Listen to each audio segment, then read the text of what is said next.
going well and listen to the noise when things aren't going well.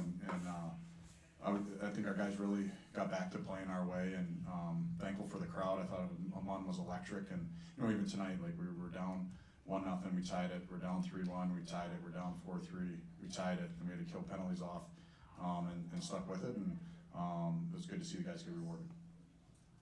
You guys have said, all season long that your goal is to get better progressively every day. Where do you think that you're at, the team is at in regards to that?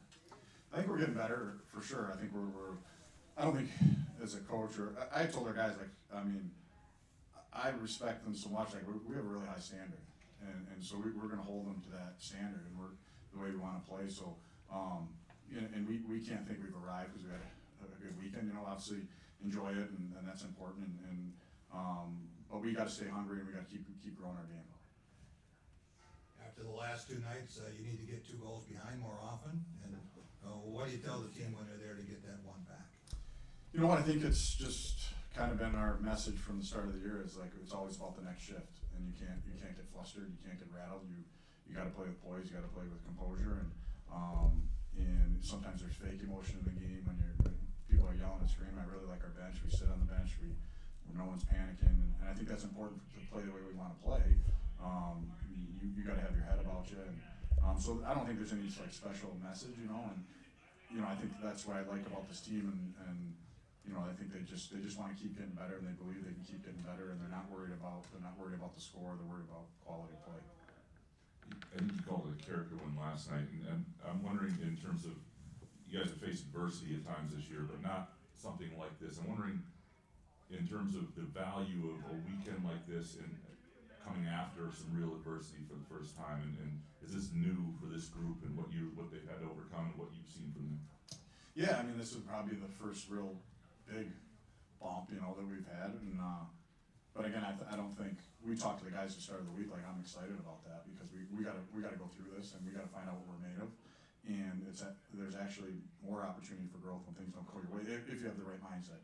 If it's woe is me, then things can spiral. If you're always focused on results, then things can spiral, and that's what I really believe in, just focusing on the next day, and those are things you can control, and the guys have done a good job of that. Your 5-on-4 penalty kill has been so good most of the year. When you get one 3-on-3 and then it's 4-on-3, how much harder is that, and how often do you see a team score all 3 times in the shootout? Yeah, well, the second one, not a ton. It just depends a little bit on the game. That was pretty good for guys to go down and execute. And, as far as the kill, 4-on-3, 5-on-3 is tough. It puts you in a really tough spot. What I really liked about tonight is, I don't know if you remember when we lost the GLI game, we took a penalty in overtime. So there wasn't panic on the bench. We reviewed. What really hurt us on that, we took a bad change, and guys sprinted off. So when we cleared that puck out today, I think there was 9-10 seconds left, and their first steps for the guys on the ice were to the bench. Like if they would have came to the bench, it would have been another 4-on-0 against us. But they learned and they stayed out there, and they got the job done.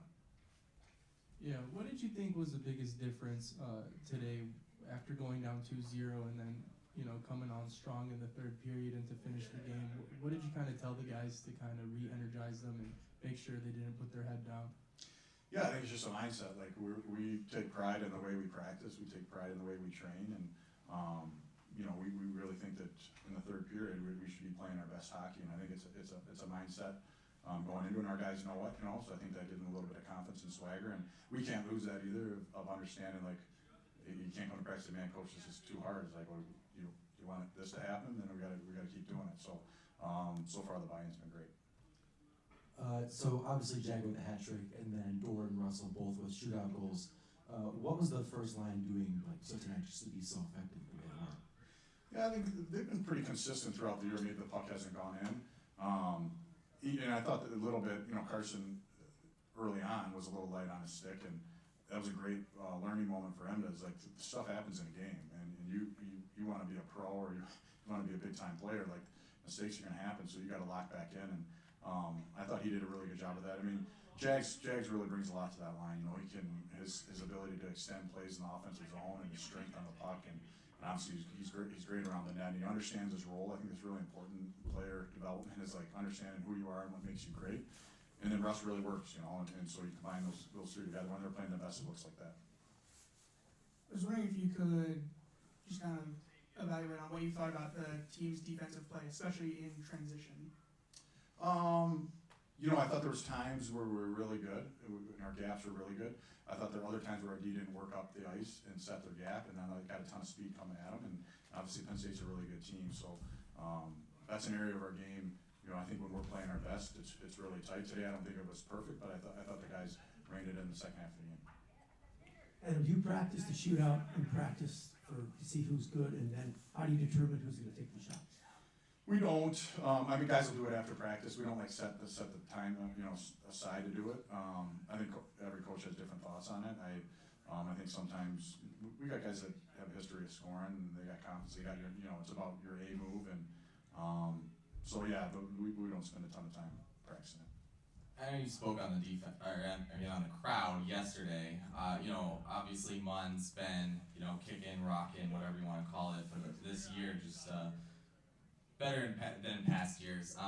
What do you have to say about that tonight, and how that might have energized the team? No, I think it's unbelievable. Like, super thankful. I think that's really where Michigan State's different. This is a real hockey fan base, and I think that they understand good hockey, and when they come to the rink, they want to watch good hockey. Whether we obviously want to win every game, but I think if you're in the stands, you can tell, like, when there's a real hockey play made, we got a real crowd that's like into it. You know what I mean? And I think that our guys feed off of that, and I'm proud of our guys because I think they've earned people's respect in town. We still have a ways to go, but I do think our work ethic, our team play, our willingness to do things, that Michigan State fans really respect, has kind of built the crowd up here, and now it's our job to maintain it.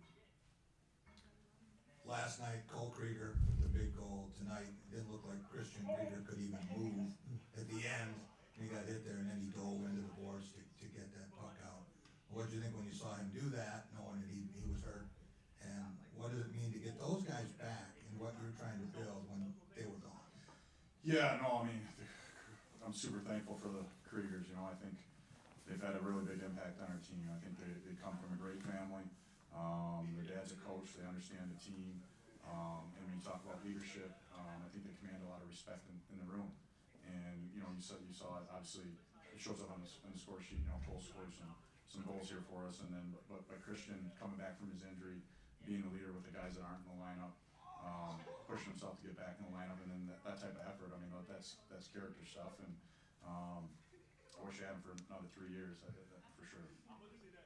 Obviously, you just spoke a little bit about Jager Joshua, but just to kind of go back to that breakout season for him, what do you think has just been the biggest difference for him this season, that he's scoring all these goals just kind of out of nowhere?